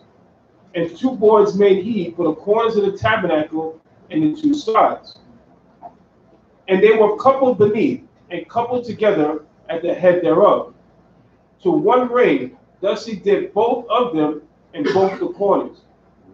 And there were 8 boards, and their sockets were 16 sockets of silver, under every board 2 sockets. And he made bars of shittim wood, 5 for the boards of the one side of the tabernacle, and 5 bars of the boards of the other side of the tabernacle, and 5 bars for the boards of the tabernacle for the sides westward. And he made the middle bar to shoot through the boards from the one end to the other. Right. And he overlaid the boards with gold, and made their rings of gold to be places for the bars, and overlaid the bars with gold. And he made a veil of blue, and purple, and scarlet, and fine twined linen, and cherubims made he it of cunning work. And he made thereunto 4 pillars of shittim wood, and overlaid them with gold. Their hooks were of gold, and he cast for them 4 sockets of silver. And he made a hanging for the tabernacle door of blue, and purple, and scarlet, and fine twined linen of needlework, and the 5 pillars of it with their hooks. And he overlaid their chapiters and their pillars with gold, but their 5 sockets were of brass. 37. Right. So we're just getting a full-on, detailed explanation on how this was built. Like I said, that's a very good depiction up on the screen. And you probably, as he's reading through, you're going to see that's exactly what, exactly what you see. He had the boards running through. They were overlaid with gold. You can imagine how beautiful this was to look upon. When you walked up in there, you knew you were someplace, that was a heavenly presence, right, designed this, all right? And you had to be one that had able to do very cunning work. Everything was done perfectly and aligned and straight, and the curtains were, were made with the hands woven by hand. So, this was nothing that was no shabbiness whatsoever. You know what I mean? Some of you went to some of these, in his kingdom, Esau builds these coliseums, and he builds these hotels and things, and you think he's doing a great work. This is something that was not seen on the earth, this tabernacle. And this is something we did in the wilderness. We wasn't even in our established nation yet. We were in transition, and we were building such an elaborate tabernacle. So I tell you that our work was never just simple and shabby. It was something that was always full of a lot of detail and a lot of craftsmanship. Yeah. Right. Read. Exodus 37 chapter. And Bezaleel made the ark of shittim wood. 2 cubits and a half was the length of it, and a cubit and a half and the breadth of it, and a cubit and a half the height of it. Right, so what ark is it talking about? It's talking about the ark of what? Of the covenant. All right? It's not talking about the ark of Noah, Noah's ark. All right, so making sure everybody's together here. We're talking about the ark of the covenant. That's right there depicted, right? Right on the right-hand side of the, or left-hand side of the screen, behind the curtain, that's the ark of the covenant. All right, read. 3. And he cast for it 4 rings of gold to be set by the 4 corners of it, even 2 rings upon the one side of it, and 2 rings upon the other side of it. And he made staves of shittim wood and overlaid them with gold. And he put the staves into the rings by the sides of the ark to bear the ark. Right, to carry the ark. That's how they carried the ark, with these long staves going through both sides of the ark. Read. And he made the mercy seat of pure gold. 2 cubits and a half was the length thereof, and 1 cubit and a half the breadth thereof. And he made 2 cherubims of gold, beaten of the one piece made he them on the 2 ends of the mercy seat. 1 cherubim on the end of this side, and another cherub on the other end on that side. Out of the mercy seat made he the cherubims on the 2 ends thereof. Right. And the cherubims spread out their wings on high, and covered with their wings over the mercy seat, and their faces one to another, even to the mercy seat ward were the faces of the cherubims. Right. So what's the mercy seat? Who knows what the mercy seat is? Covering. The what? Covering the lid. The lid of what? The ark. The lid of the ark, right? And what sat upon the mercy seat? Cherubim. The cherubim sat on the mercy seat? No. What sat on the mercy seat? The what? Who said it? Say it loud, say it proud. Angel. The angel of the Most High. When the Most High sent a spirit down, an angel down, it came down upon the mercy seat. And that's how it interacted with the high priest. Okay? So this seat was a seat for an angelic being to come down and to what? To interact with Moses. Everybody understand this? So now what's the cherubim? What's the cherubim? Angel in celestial form. Right, a celestial angel in a celestial body. Right? What does a cherubim look like?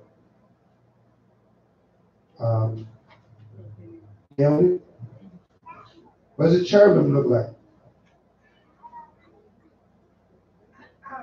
Give me two aspects of a cherubim. Just 2 details about it. 2 details. Just need 2. What you said? I heard something. Naomi? Have wings. Okay. How many wings? How many wings? We don't know what our cherubims look like. Let me see. Let me ask someone else. Man. Yeah, what's up? How many wings cherubim got? 4 wings. Right? 4 wings on a cherubim. Okay. How about their feet? What do their feet look like? Malachi. Hoofs. Okay. What color were they? Little Malachi, what color were they? Yeah, you little Malachi compared to bigger Malachi. Right? They were what? They were what? You saying they're black? No, they weren't black. What color are the cherubims? Garage? Burnished brown, right? Burnished brown, right? Brass, right? Burnished brass, brown, dark brown, not black. We stopped being black a while ago. We brown now. Okay? All right. So the cherubim looked like you all. All right. They were brown, and they had the wings. And they had the hoofs for feet. This is an angelic body. This is all depicted. You can read about it in Ezekiel, the 1st chapter. It breaks you down, give you the whole understanding of what a cherubim look like. All right, but for lack of time, we won't just continue. All right, let's read. The 10th verse. And he made a table of shittim wood. 2 cubits was the length thereof, and a cubit the breadth thereof, and a cubit and a half the height thereof. And he overlaid it with pure gold, and made thereunto a crown of gold round about. Right. Also he made thereunto a border of an handbreadth round about, and made a crown of gold for the border thereof round about. And he cast it 4 rings of gold, and put the rings upon the 4 corners that were in the 4 feet thereof. Over against the border were the rings, the places for the staves to bear the table, And he made the staves of shittim wood and overlaid them with gold to bear the table.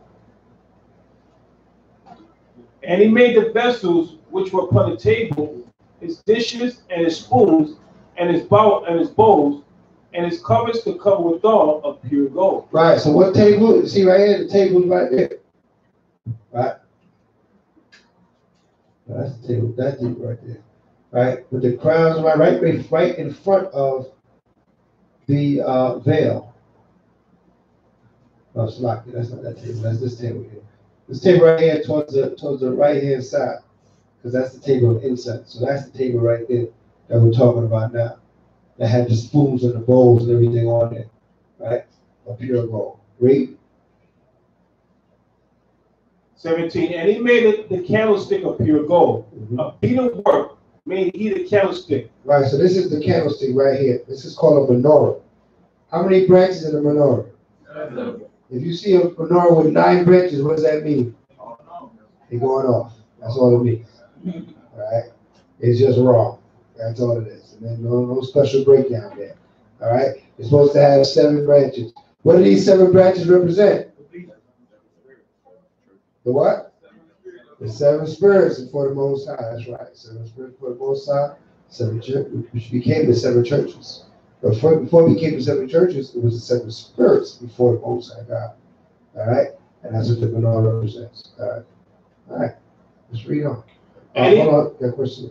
That's in Revelation 1, right? That's in Revelation, in the midst of the 7 candlesticks, one like to the Son of Man. That's right. Clothed with a linen garment down to the foot. That's right. All right, go ahead. And he made the candlestick of pure gold, a bead of work, meaning he the candlestick, his shaft and his branch, his bowls, his knobs, and his flowers were of the same. And 6 branches going out of the side thereof, 3 branches of the candlestick out of one side thereof, and 3 branches of the candlestick out of the other side thereof.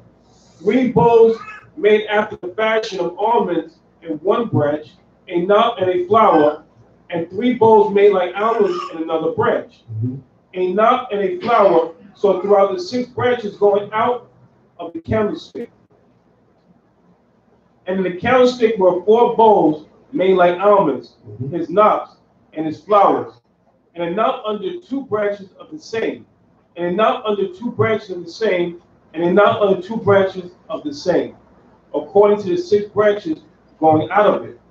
Their knobs and their branches were of the same. All of it was one beaten work of gold. Right. And he made his 7 lamps, and his snuffers, and his snuff dishes of pure gold. Of a talent of pure gold made he it, and all the vessels thereof. Right. So when you see a menorah done correctly, all 7 branches have to be the same at the top. Right. If you see a menorah, every one of these are different, that ain't menorah. Right. That's some Kwanzaa foolishness. Right. Because they try to take a menorah and make Kwanzaa with it, and they think every candle is different. No. With a menorah, the Most High, all the candles are the same. Correct?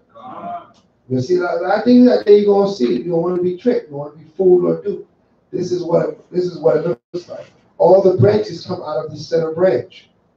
All right, 3 out of one side, 3 on the other side. Okay, that's when a menorah is made correctly.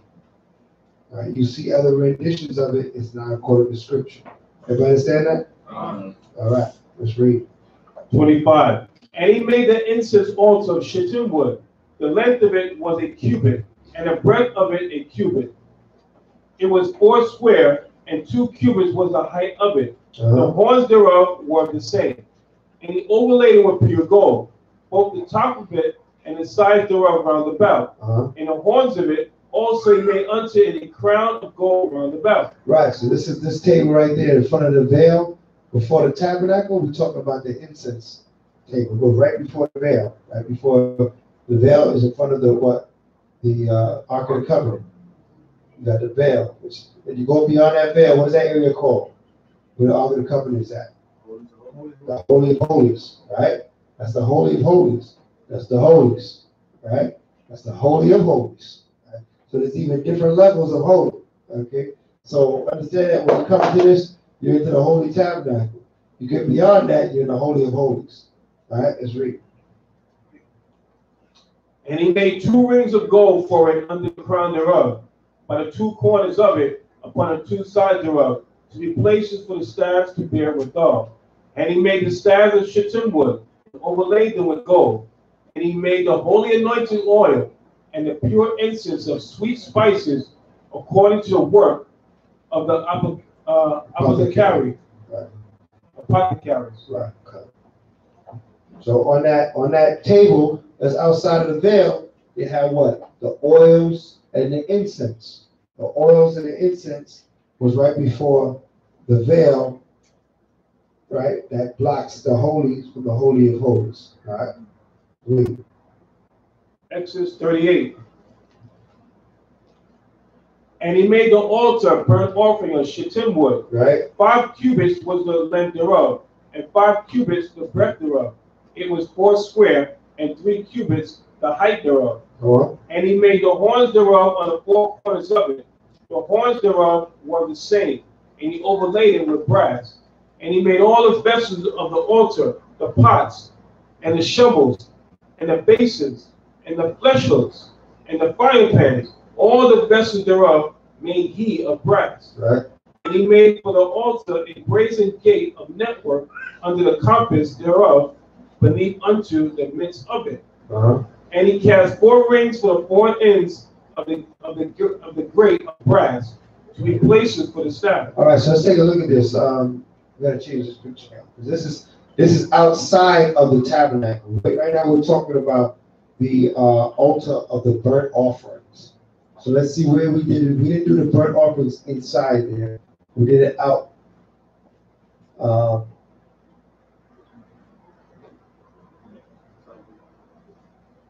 The one that shows the altar a little bit. Super plate. I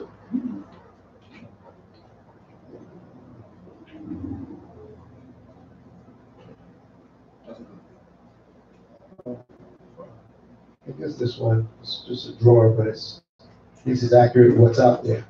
All right, so we have the altar. You want to blow it up again?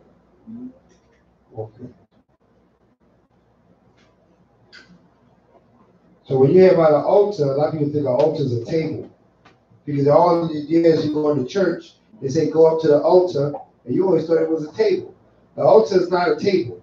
The altar is actually a big grill. All right? Like a big barbecue grill. That's what an altar looks like. Right? And that's what they did the burnt offerings on it. All right? And so they had the fire underneath. This is what the altar looks like. So this is not an altar. This is a table. Everybody understand that? Okay. Yeah, you learned that church. I know church, you thought this was the altar. They sing songs, come up to the altar, right? In the church, you're confused. That's an altar. This is a table. All right, nice table, but it's a table. All right. So this is what the altar looked like of offering. Right? And we burnt, we kept the coals going for all the offerings that was brought. All right, let's read on. 6th verse. And he made the staves of shittim wood and overlaid them with brass. Right. And he put the staves into the rings of the sides of the altar. Right. To bear withal. All right, that's how we used to carry it. Why they have to put staves and everything to carry it? Why is that? Because what? Because what? Because we were always moving. We're in a time. This is a mobile tabernacle. We set this up, break it down, we gotta move, and we set it up again, break it down, and we gotta move. Right? And these altars and these things are large. It took 4 people to carry these things. Right? So each person would have what? Hold one staff. Okay? On one side of the staff. So they can bear it and carry it with ease. Because we were always on the move. Everybody understand that? So these things were made prepared to be moved, prepared to be mobile. All right, let's read. And he put the staff into the rings on the sides of the altar to bear withal. He made the altar hollow with boards. And he made the laver of brass, and the foot of it of brass, of the looking glasses of the women assembling, which assembled at the door of the tabernacle of the congregation. And he made the court on the south side southward, the hangings of the court were of fine twined linen, right? and 100 cubits. 100 cubits. That's what? That's talking about now that hanging that goes all the way around the courtyard. 100 cubits. Right? Read. Their pillars were 20, and their brazen sockets 20. Right? The hooks of the pillars and their fillets were of silver. And for the north side of the hangings were 100 cubits. Their pillars were 20, and their sockets of brass 20. And the hooks of the pillars and their fillets of silver. And for the west side were hangings of 50 cubits, their pillars 10, and their sockets 10, and the hooks of the pillars and their fillets of silver. And for the east side, eastward. So let's think about this for a second. How big is this place? How big is this courtyard? What would you compare it to? You got a football field, right? It's about the size of a football field, right? Because you're dealing with 100 cubits. A cubit, is roughly a little bit, well, I would say more than 1.5 feet, 2 feet. The longest finger to the elbow, it's about 2 feet. A little bit longer, a little bit shorter than 2 feet. Let's say 20 inches, right? Right? Maybe shy of 2 feet, maybe 4 inches shy of 2 feet. So it's roughly the size of a football field. Football field is a little bit larger, but it's roughly that size. So you can have a mental thought of how big this place is. All right? Read. And for the east side, eastward 50 cubits. And the hangings of the one side of the gate were 15 cubits, their pillars 3, and their sockets 3. And for the other side of the court gate, on this hand and that hand, were hangings of 15 cubits, their pillars 3, and their sockets 3. And all the hangings of the court round about were fine twined linen. Right. All linen. Right. Read on. And the sockets for the pillars were of brass, the hooks of the pillars, and their fillets of silver, and the overlaying of their chapiters of silver, and all the pillars of the court were filled with silver. And the hanging for the gate of the court was needlework of blue and purple and scarlet and fine twined linen. And 20 cubits was the length, and the height of the breadth was 5 cubits, answerable to the hangings of the court. And their pillars were 4, and their sockets of brass 4, their hooks of silver, and the overlaying of their chapiters, and their fillets of silver. And all the pins of the tabernacle and of the court round about were of brass. This is the sum of the tabernacle, even of the tabernacle of testimony, and it was counted, according to the commandment of Moses, for the service of the Levites by the hand of Ithamar, son to Aaron the priest. Right, so brass, gold, silver. We use our brass, gold, and silver, right? In our construction, we put it up so we can we hold it, so that we can, it can see its beauty. The Most High created brass, gold, and silver, right? Brass is gold in color, a little bit brownish, more brownish than gold, right? And it's very hard, so it would be the base for things that would melt easy. But silver and gold melts at a lower temperature, so we had to be careful with what we make gold and what we make silver. Silver is a very strong metal, though, as it can withstand, weight. All right, so we understood all these things. Why are we bringing this up to show you that we didn't have to go to any scientists. We didn't have to go to any school to understand. Most I put this knowledge in our head. We already knew how to use brass, gold, and silver, how to melt it down, how to move it. We didn't, we never lived in a stone age. That's lies that's taught in the school system. And we didn't know what fire did and things that we always knew what fire did, right? We were born with this knowledge. We were made with a certain level of knowledge. Everybody understand that? If the Most High could create birds, right? I always use this as an example. And if you can see when they build a nest, how intricate a nest is, with overlaying wood and finding twigs. They gotta fly around and find the right size wood, break a piece, and make this nest, and each branch be overlaid right? If you really look at the nest of a bird, you know where they went to learn this, right? What engineering school did they go to put this nest together? And if the Most High could put that in a bird's brain, he can't put it in our brains. That's a dumb thought to think that we didn't know what a wheel was, right? Right? This is Esau trying to push his nonsense on us, all right? So that's his story. That's not history. We always knew. The Most High put a pad, he put a spirit in us of cunning work on how to do these things.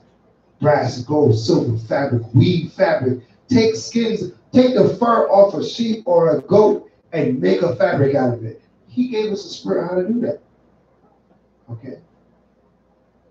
We're the people that was blessed with all this knowledge, right? Just in our creation. Okay. So we have to rewrite our minds, in our minds, rewrite history in your mind. We never was Neanderthals, right? There's no such thing as the theory of evolution. That's madness. We were never monkeys. Our hands never dragged on the ground, right? All that is the white man's foolishness. Everybody understand this? You got to get it in your head. Because he pushes it. And he uses technology and his illusions that he does on the screen. He have you believe it's true. He have you believe that you once was an amoeba. After watching that thing on the History Channel. Damn, I was a one-celled organism. No, you wasn't. There was no amoeba that turned into this, that turned into fish, that turned into people. That is all made up. Hollywood, right? You have a sooner time to believe X-Men and Marvel Comics. You believe that's real? That people's X-Men out there? There's mutants walking amongst us? You believe that before you believe that nonsense that he taught us about history. Right? All garbage. You gotta get out your mind because he pushed it hard. He writes many books. He sets up these school systems. He will convince you. Right? That man, there has to be some truth to this. It is just all lies. That's all it is. Don't give it any weight. Don't try to understand it. Don't give it a place in your heart and your mind, right? Other than to pass your tests and pass your class. But after that, throw it in the garbage, right? Because it ain't worth nothing after you pass your test in your class. All right? Don't carry it with you. He's going to make a fool out of you. That's what he's going to do. Remember, the scriptures tell us. Give me that real quick. The wisdom of this world. 1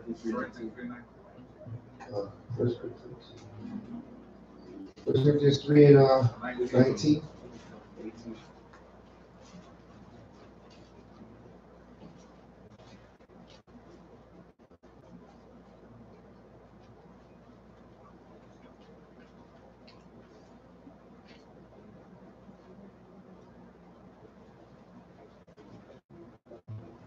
First Corinthians 3:19. Right. For the wisdom of this world is foolishness with the Most High. Right. The wisdom of this world is foolishness with the Heavenly Father. He teaches us all of this stuff, man. Fill our brains with all this madness, nonsense, that we can't even think straight. God, our children believing in Mother Nature. Right? We can't even think straight. Read on. For the wisdom of this world is foolishness with the Most High. But it is written, He taketh the wise in their own craftiness. But with their foolishness and their crafty speech, and this false knowledge, this false science, or science falsely named so, right? Right? It's only going to backfire on it. There's only a testament so we can see what level of a liar we up against. All right? If he never lied, we call him a liar, we didn't have to show the lies, correct? We can't just call somebody a liar without showing their lies, right? So now you got our people in the middle of winter talking about Happy New Year, right? In the middle of winter. But it's clear that the year starts when? In the springtime where everything is new. Okay? These are lies and he knows this. It's not like it's a secret. It ain't no secret. You can look at it in the months. Months tell you what they really should be. October, OCT 8. But on your calendar is what? The 10th month. Right? November, how you say 9 in Spanish? 11. December, decade, decimal. Right? DEC represents 10. But he tells you it's the 12th month. Then you have January and February, right? Which are Greek gods that he stuck up in there, right? And then you have what? The beginning of the year, which is the springtime, right? In March, late March, early April, the month called Abib in the Hebrew, in the Hebrew Bible. The month of Abib, right? The word month comes from the word moon, right? The moon tells us when the new month is. Every time there's a new moon, there's a new month. How do you know the moon is? How do you know the moon is new? Because the old moon went away. It's real simple. It's not complicated. We complicate things in our own head. The old moon disappeared. All right. If the old moon disappeared, then what you must have? You can't have a no moon, right? Because it's up there, huh? So then it has to be the new moon. It's not complicated. We complicate things. We make it out to be more than it is. All right? Yeah. Matthew 24:24.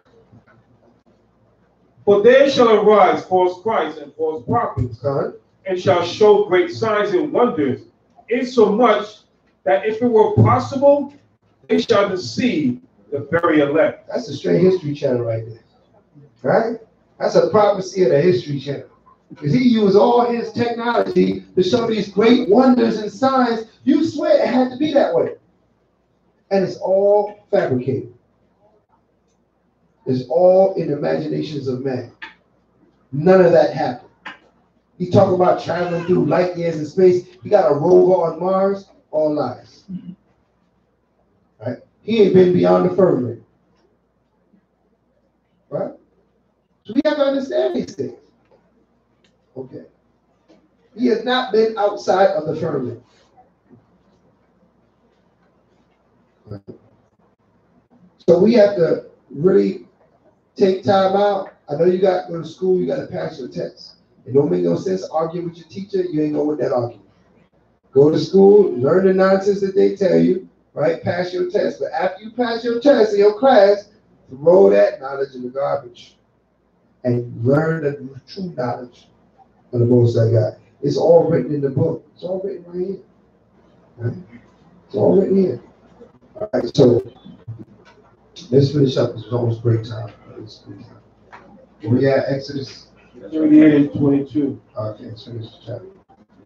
And Bezaleel, the son of Uri, the son of Hur, of the tribe of Yehoiada, made all that the Most High commanded Moses. And with him was Aholiab, son of Ahisamach, of the tribe of Dan, an engraver, and a cunning workman, an embroiderer in blue, and in purple, and in scarlet, and fine linen. And all the gold that was occupied for the work, and all the work of the holy place. Even the gold of the offering was 29 talents, and 730 shekels after the shekel of the sanctuary. And the silver of them that were numbered of the congregation was 100 talents, and 1,760 shekels after the shekel of the sanctuary.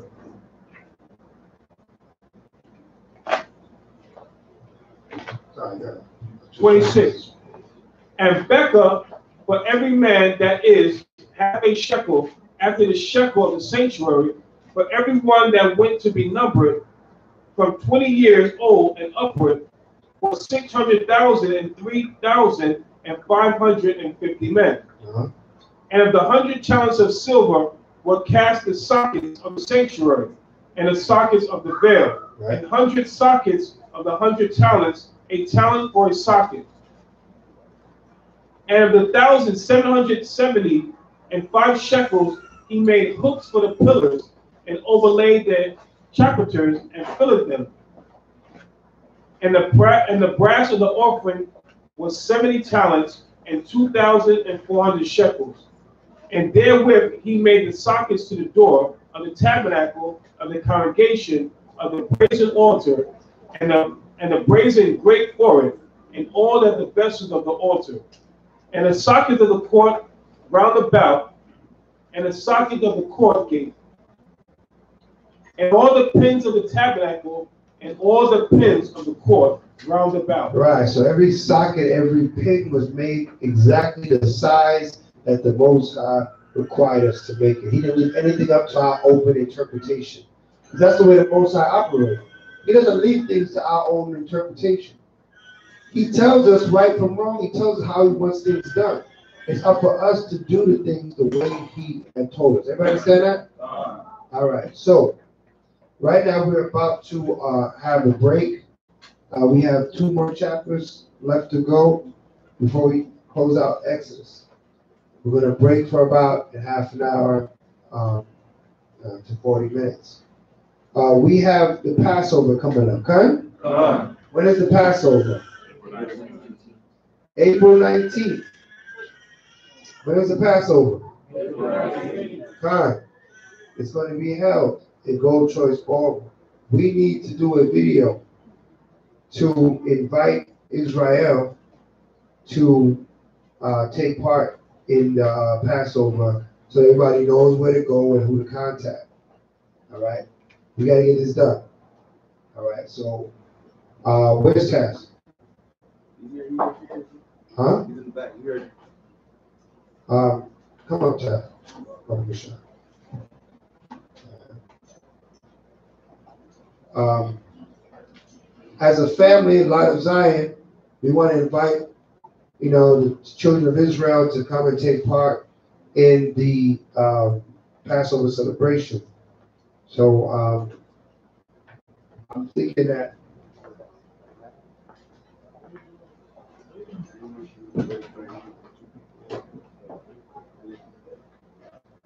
we'll shoot it later. All right. I was thinking to do an all-inclusive thing, but maybe we'll just take care of it later. So after service, you stick around. Let's do that invitation so we can invite all Israel to take part in the Passover. Okay? All right, because we are hosting a Passover. We've been hosting the Passover in South Florida for the last, I don't know how many years now. 12? About 12 years? Maybe longer than that. 13 years? 13 years. In Florida. In Florida, we've been 13 years keeping the Passover down here. It's always been a blessing. It's always a great event. I hope to see everyone that's here there, as well as all those that we invite. The Passover dues is $50 for a single person, $100 for a family. A family consists of mother, father, and children. Everybody understand that? If you have extended cousin, auntie, cousin, third cousin on the father's side, they can come as well too. But we have to bring additional fees, right? Additional funds for that extended family, right? I'm gonna ask for those if you're already paying for a family, that those extended family members that to be about $20 a person. Everybody understand that? All right. It's going to be held at Gold Choice Ballroom. All right, which is 345 State Road 7. These are for, I'm going over this now for those our brothers and sisters that might be watching live on the live stream. All right, that's in Margate 33068. That's 345 State Road 7, Gold Choice Ballroom. All right, and April 19th. We're gonna be holding the first day there and the last day there. So we're gonna promote both events. For the men, we are doing garments. If you want to get involved in the garments, right? See us, during the break, and we'll get you the information on how to get your garment for the Passover. With all that being said, any other announcements? Oh, we got to do the preparation for the new moon, right? Yeah. We got to do the preparation for the new moon today. Okay. So we're gonna do that after we come back from the break. Yeah. Can we pay the $100 on the 15th? On the 15th of what? March? We'll talk about it. You come see me, we'll work it out. All right. But we try to get everybody, we try to have you get it in as early as possible. It's very important. As early as possible.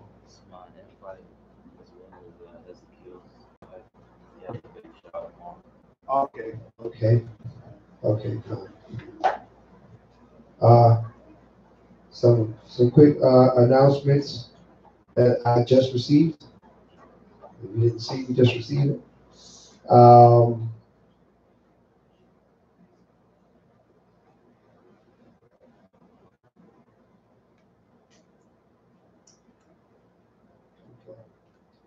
the wedding of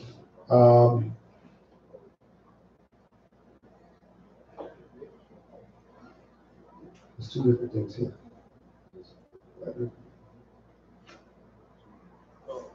Two different things here.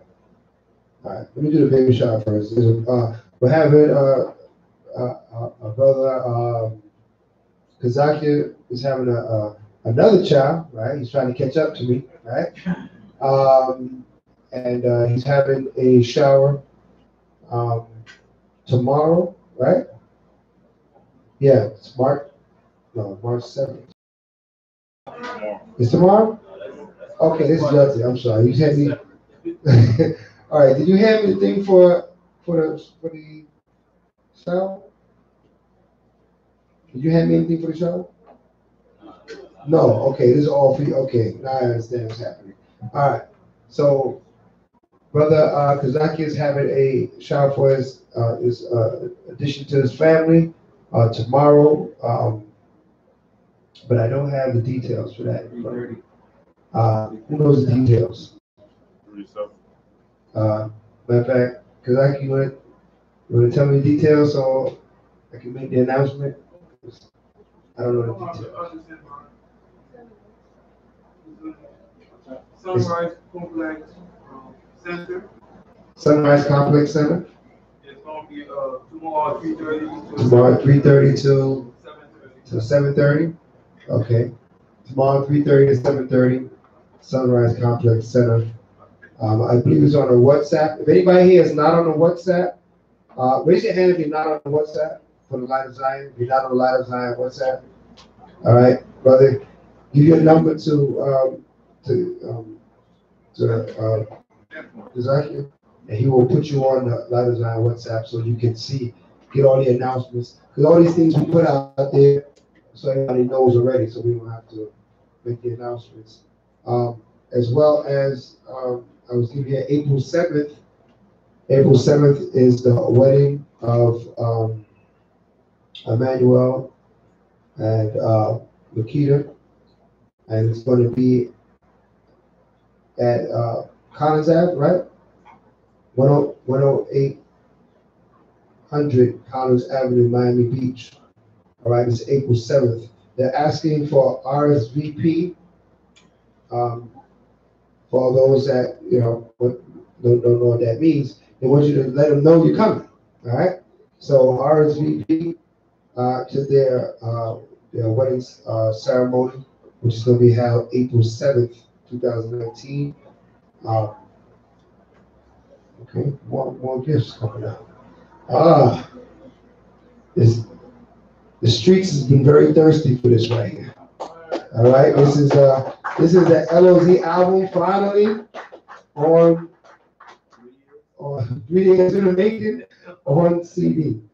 Right? I don't know what you've been listening to in your car, but you need to be listening to this. All right. So if your car has a CD player, please purchase one or get one of these LOZ Music CDs. If your car doesn't have one, we can direct you on how to download the album from the LOZ. All right, this is the first LOZ album. It is a classic already. All right, in Israel. So make sure you get that music. They say righteous music puts you in a righteous mood, keeps you in righteous mentality. It's music with righteous lyrics, and it's very well made music as well. So we're all ready to come out with the second one, but get the first one. All right. So we got an LOZ CD. Like I said, Emmanuel's wedding, April 7th. Tomorrow we have Kazakia and his wife is big shower. All right, so let's make these events. We're a family, we're a nation. Let's come together in every way, shape, or form that we can come together. The Most High called us to come together, right? So let's do so not just on the Shabbat day, but throughout the week. This is your new family, your spiritual household, correct? So get to know your family. With that being said, we're going to take the break. And we're going to reconvene in about a half an hour. Hallelujah. Hallelujah. All right. Stretch your legs, walk out, mingle, meet your family.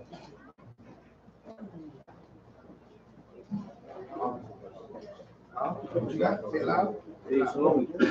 Shalom. Say it loud.